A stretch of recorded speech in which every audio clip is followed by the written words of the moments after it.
사랑하는 여러분, 하나님께서 이스라엘 백성들을 시내 광야로 이제 나오게 하셨어요.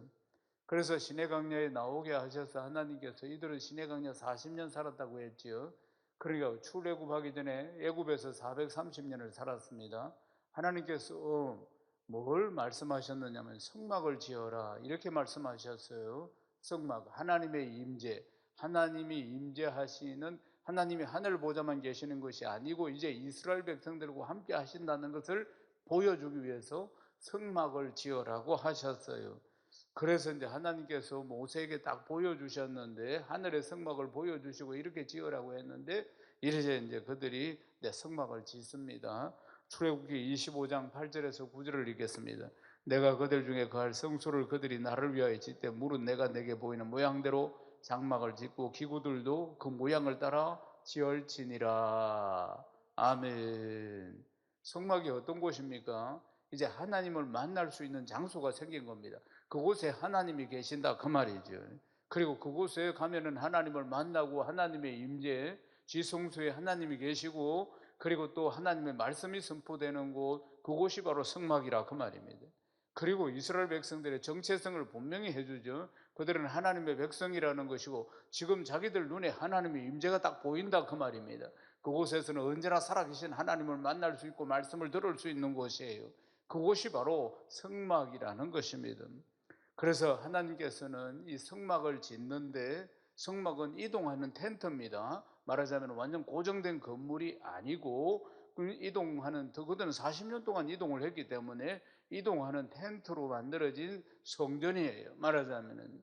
그런데 여기에 이제 짓는데 필요한 모든 물품들을 백성들이 다 가져와서 짓도록 하나님이 말씀하신 것입니다. 사랑하는 여러분, 왜 그랬을까? 하나님이 천지 만물을 말씀 한마디로 다 지으셨는데, 그러면 성막 짓는 것도 하나님이 한 말씀만 하시면 다 그대로 다 지어질 수도 있는데, 그렇지 않겠습니까?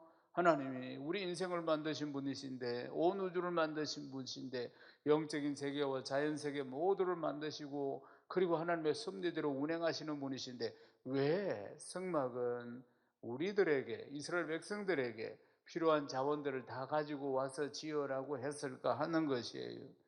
왜 백성들에게 그렇게 말씀하셨을까?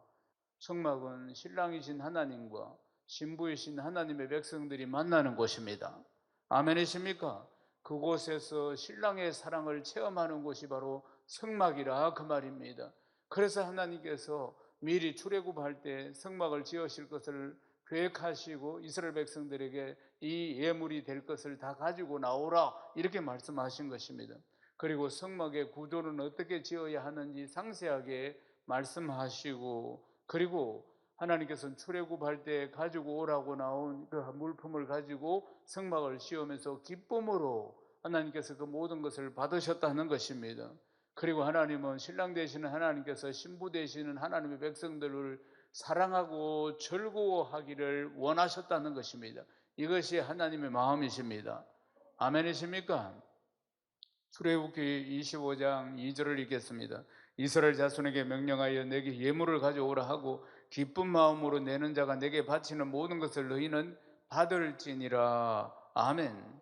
가장 중요한 건 하나님 앞에 예물을 바칠 때 어떤 마음으로 바치는가, 이것이 가장 중요하다고 지금 말씀하고 있는 것입니다. 사랑하는 여러분, 하나님께 드리는 것을 인색하게 드리는 것이 아니고 사모하는 마음으로 그 사랑에 감격해서 하나님 앞에 드리는 것, 이 마음의 중심, 기쁨으로 드리는 것, 감사함으로 드리는 것, 자원하여 드리는 것, 이것이 헌신의 예물인 줄로 믿습니다. 아멘이십니까? 그런데 왜 이렇게 왜 이렇게 이 백성들이 이렇게 많은 것들을 가져와서 성막을 짓는데 하나님 앞에 드렸을까? 그것은 하나님을 만나는 기쁜 마음 때문입니다. 아멘이십니까? 사랑하는 여러분, 천문학적인 금액이 나왔습니다. 천문학적인 금액이. 그러니까 이들이 지금 하나님이 성막에, 하늘 보좌에 계시는 하나님께서 이제 성막을 지으면 그곳에 하나님이 임재하신다. 그러니까 하나님의 임재를 얼마나 그들이 사모했는지, 그리고 하나님의 음성을 그들이 얼마나 사모했는지, 하나님의 사랑을 그들이 얼마나 사모했는지를 아시겠죠? 그래서 이 성막을 짓는데 기꺼이 그들이 헌신하게 되었다는 것입니다. 민수기 7장에 보면은 성막 세우기를 마친 뒤에 12지파가 드린 모든 봉헌물이 89절까지 쭉 기록해서 나오는 것을 볼 수 있습니다. 그러니까 성막에 임재하시는 하나님을 향한 사랑과 하나님을 향한 섬김, 이것이 바로 그 내용이라고 볼 수가 있겠습니다. 민수기 7장 11절을 읽겠습니다. 여호와께서 모세에게 이르시기를 지휘관들은 하루 한 사람씩 제단에 봉헌물을 드릴지니라 하셨더라. 아멘.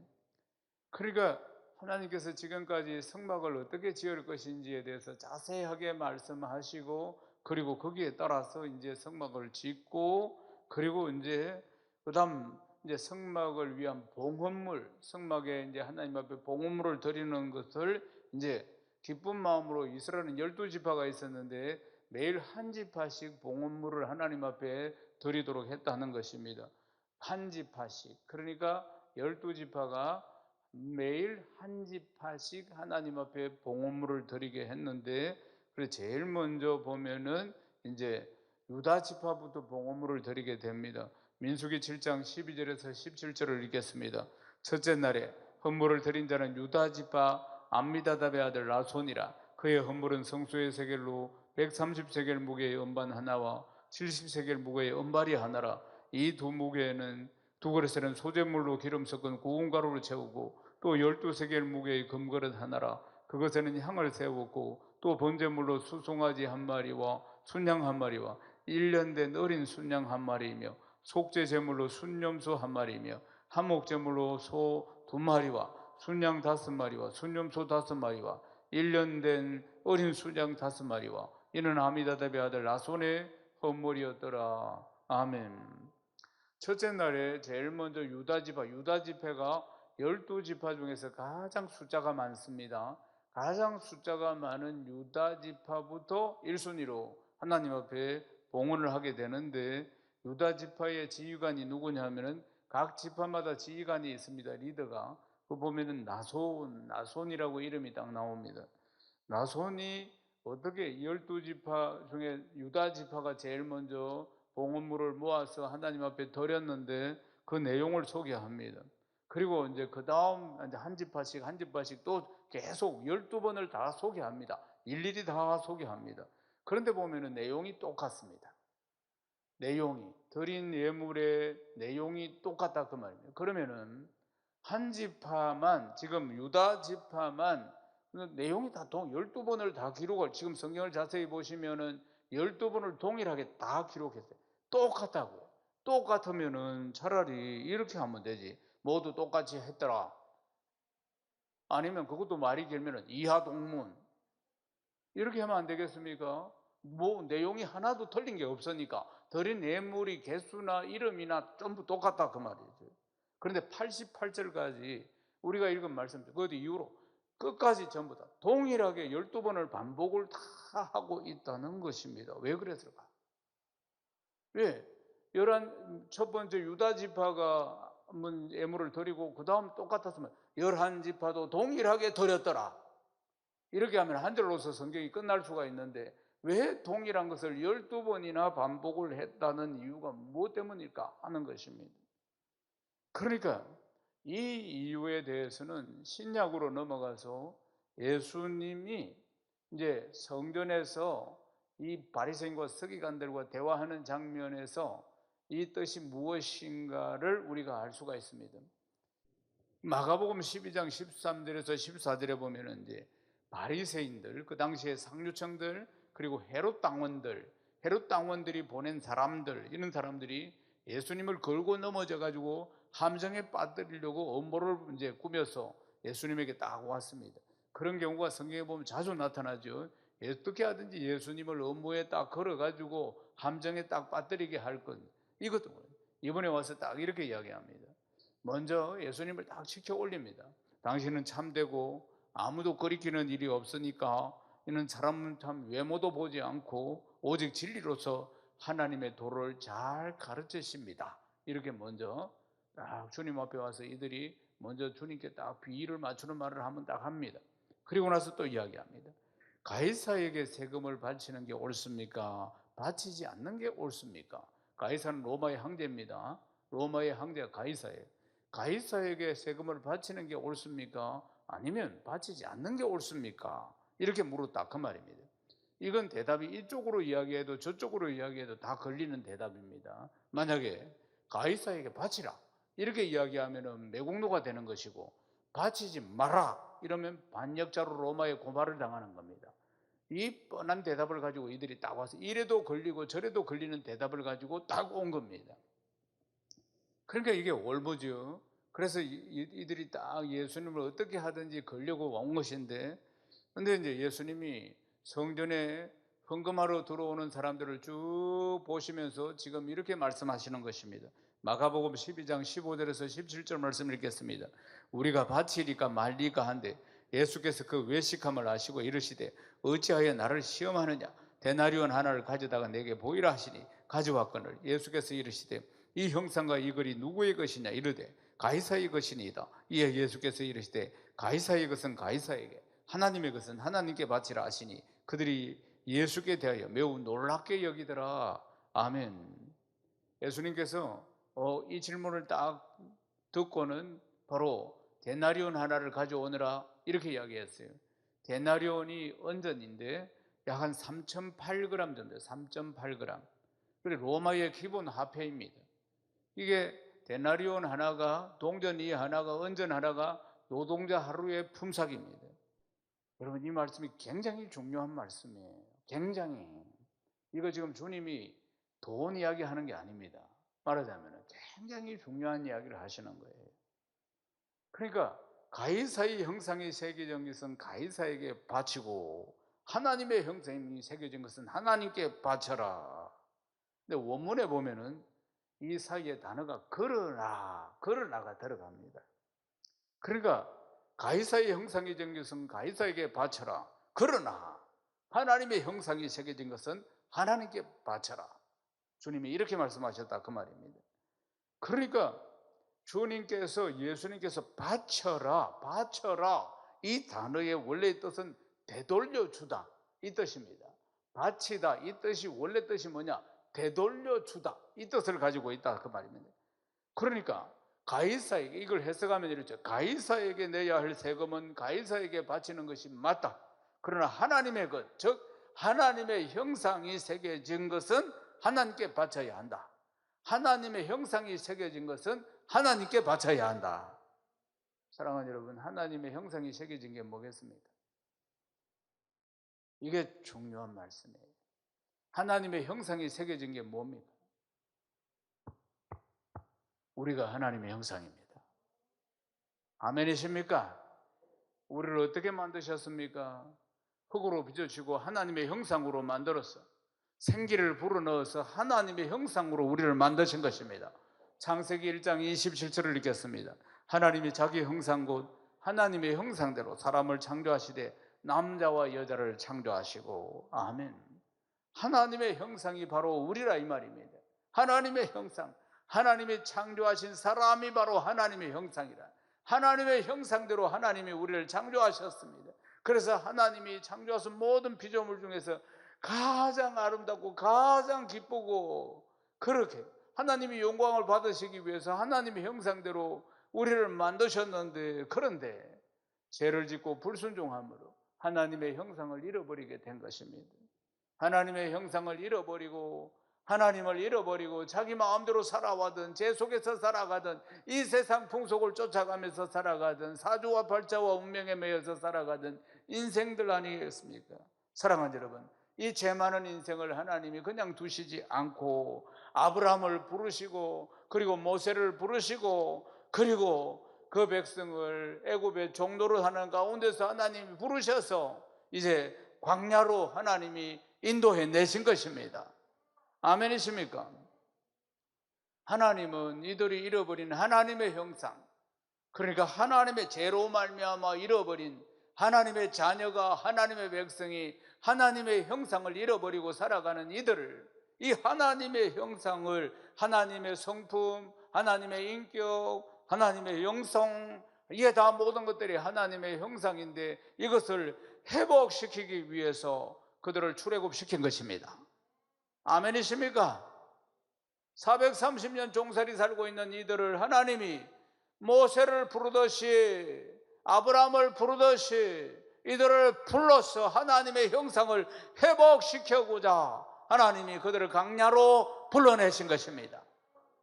사랑하는 여러분, 가이사의 것은 가이사에게, 하나님의 것은 하나님에게 되돌려 드려라, 이 뜻이라 그 말입니다.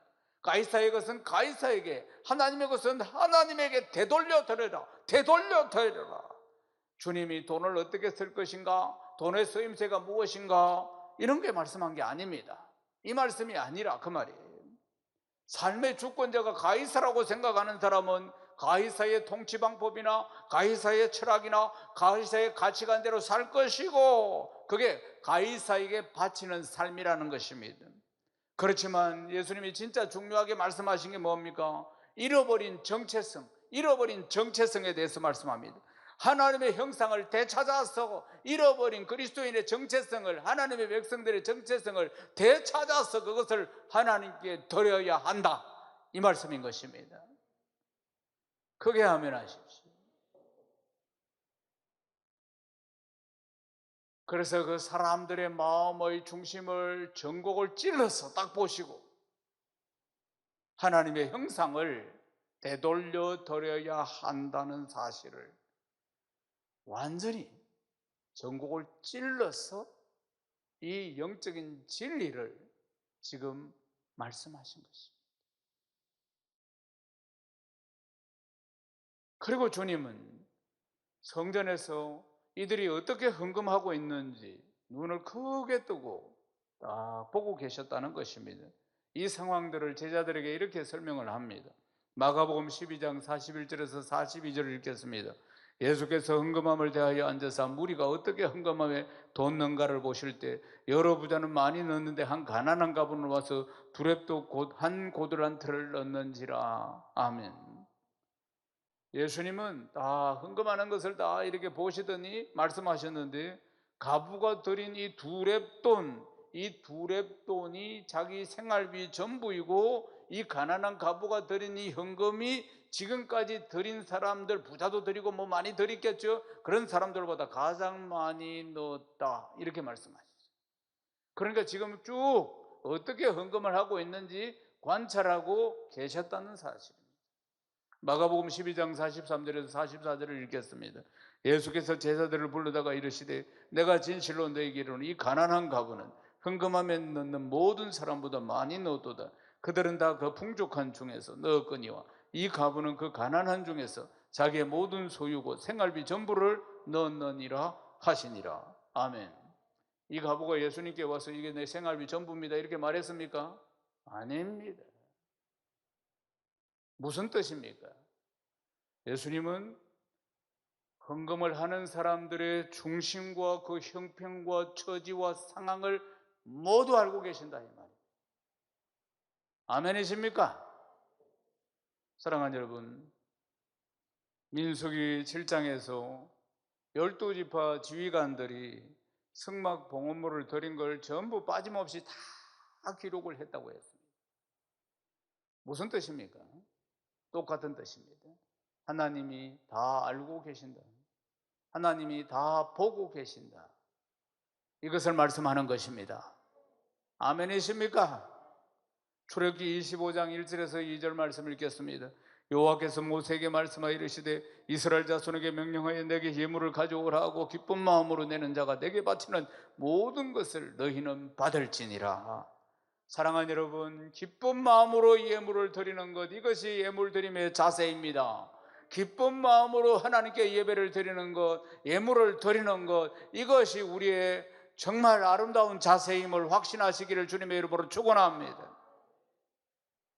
12지파 중에 가장 많은 봉헌 예물을 드린 유다 지파, 그러니까 가장 많은 봉헌 예물이라고 할 수가 없습니다. 다 똑같이 냈으니까 제일 먼저 봉헌 예물을 냈습니다. 그런데 이 유다 지파는 가장 식구가 많습니다. 인구가 제일 많아요. 다른 지파들은 그보다 훨씬 많이 떨어집니다. 유다 지파는 뭐 여러 가지가 풍부해져. 사람이 많으니까 풍부하고 봉헌물도 풍부하고. 그러나 다른 지파들은 그렇지 못합니다. 형편처지가 이만큼 안 된다 그 말입니다. 숫자도 많이 모자라고. 그런데 똑같이 했다는 것입니다. 똑같이. 그러니까 유다 지파 지휘관이 여하튼 있는 힘을 다해서 하나님 앞에 봉헌을 했겠죠. 유다 지파 식구들이 전부 다 모아가지고. 그래서 근데 보면은 그 형편처지를 넘어서는 뇌물이었습니다. 하나님을 만나니까, 하늘 보좌에 계시는 하나님이 아니고 이 성막에서 하나님을 만나니까, 하나님이 만나는 이 사랑과 복을 그들이 감격해서 이곳에 하나님이 임재하신다고 하시니까, 그러니까 이 봉헌을 하게 된 것입니다. 누구도 불평하지 않고 너무나 기쁨과 감사함으로 기꺼이. 그런데 보십시오. 그런데 그 다음 지파들은 하루씩 시간이 있었다고 했습니다. 하루씩 하루에 한 지파씩 봉헌을 했다 그 말입니다. 그러면은 그 다음 지파들이 얼마나 고민이 되겠습니까? 한편으로는 와, 이거 유다 지파는 우리보다 식구가 배나 많으니까 그렇게 할 수 있었겠지만은 우리는 그 형편과 저지가 안 되니까 우리는 뭐 우리 형편에 맞춰서 하는 게 맞는 거 아닌가, 이런 생각들도 했을 것입니다. 분명히 우리 이걸 갖다 유다 지파를 따라가서 우리도 그만큼 드리면 우리는 굶어 죽는데, 이런 생각들도 했을 것입니다. 말하자면 하루씩 시간을 줬어요. 12지파니까 12일이 걸렸다. 전부 다 봉헌물을 드리는 데 있어서. 그러니까 그들이 참으로 고민이 되었을 것입니다.